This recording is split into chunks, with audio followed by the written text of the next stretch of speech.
Bismillahirrahmanirrahim. Gimana caranya biar sesuatu yang bikin kita tadinya nggak rela jadi rela? Gimana caranya kita rela seseorang yang dekatnya dengan kita tapi nikahnya sama orang lain?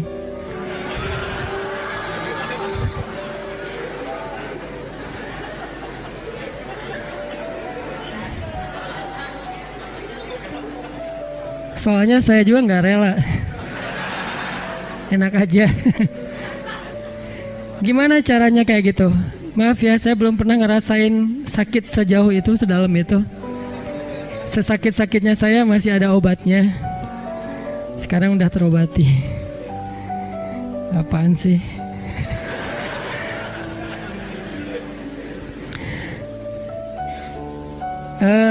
Gimana caranya kita bisa rela kalau pas kita berdoa minta sesuatu, Allah malah ngasih kita ujian. Kita lagi getol-getolnya meminta kepada Allah tentang sesuatu yang kita lagi kepengenin banget. Tiba-tiba Allah malah ngasih yang sebaliknya. Gimana caranya biar kita rela kalau kita ditolak dengan bahasa yang lembut? Kalau kita ditolak dengan alasan-alasan yang kadang-kadang gak masuk akal.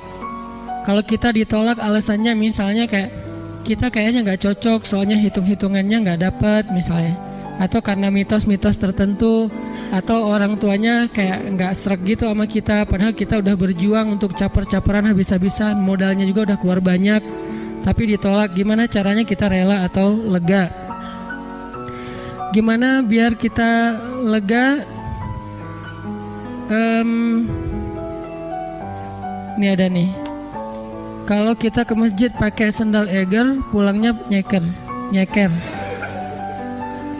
Siapa nih? Terus banyak yang jawabannya politik gitu, nggak usah dibaca. Nah, gitu-gitu deh. Ada beberapa yang agak-agak unik. Tapi yang paling unik yang tadi. Kita udah kegeeran banget dia dekat sama kita tapi jadiannya sama orang lain. Dan orang lain itu bukan siapa-siapa, teman.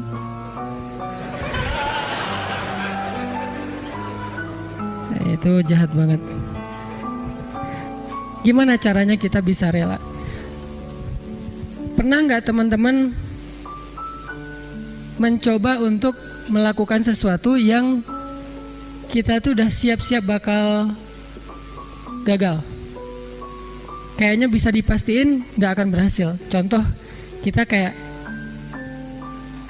mau ngedatangin seorang calon mertua yang anaknya itu idola kampus banget, atau idola sekolah, atau teman masa kecil kayak Spider-Man atau apalah. Terus kita kayak yakin banget bahwa kita tuh bukan standar orang tuanya dan pasti kemungkinan besar akan ditolak. Cuman kan gak ada salahnya juga untuk mencoba ya. Nah, ternyata ditolak beneran. Nah, gimana rasanya tuh? Apakah kita bisa benar-benar lega dan gak dendam sama dia? Apakah kita benar-benar bisa ngerasa lega dan akhirnya bisa maafin orang tersebut kalau dia misalnya ngezolimin kita, ngejailin kita, ngecurangin kita, nikung kita?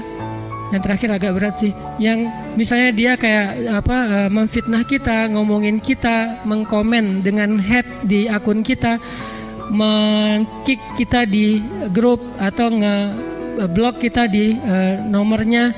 Bisa nggak kita lega, kita rela, terutama kepada Allah Subhanahu Wa Taala? Karena ada orang yang mungkin sering nggak rela dengan perlakuan manusia, tapi dia masih berusaha untuk rela dengan ketentuan Allah.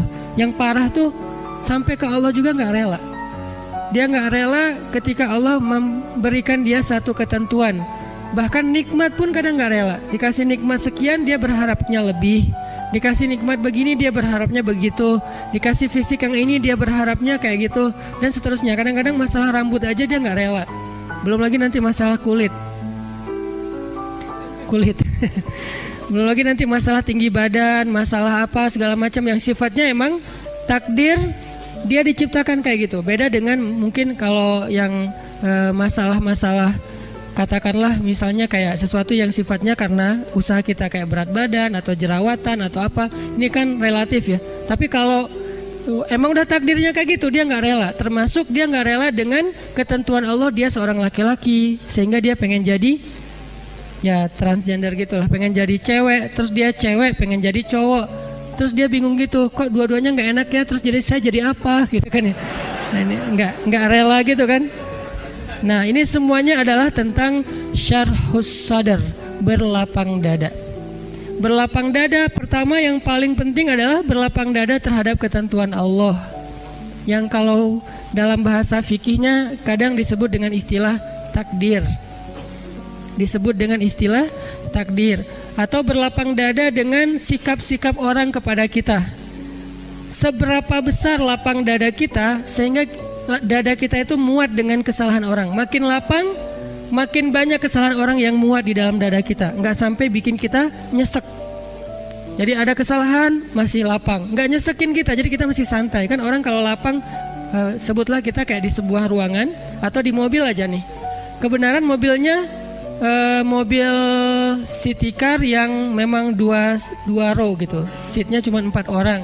Nah kalau masuknya cuma kita driver nih, masuk 1 orang teman, kita merasa sempit nggak? Enggak. Atau kita jadi penumpang sama driver, masuk seorang teman masih biasa. Masuk yang ketiga jadi 4 orang sekarang masih biasa. Masuk yang kelima, yang keempat jadi 5 orang, mulai agak-agak gimana gitu, apalagi duduk di belakang kan ya. Nah kebayang nggak kalau mobilnya bus? Kalau mobilnya city car yang mungkin cuman muat 4 orang nyamannya, terus diisi 5 orang, jadinya gimana? Nggak nyaman kan? Tapi kalau bus diisi 5 orang masih nyaman, leluasa, karena emang isinya harusnya 35, 40. Nah artinya dada kita itu sesek tergantung kelapangannya, bukan tergantung masalahnya.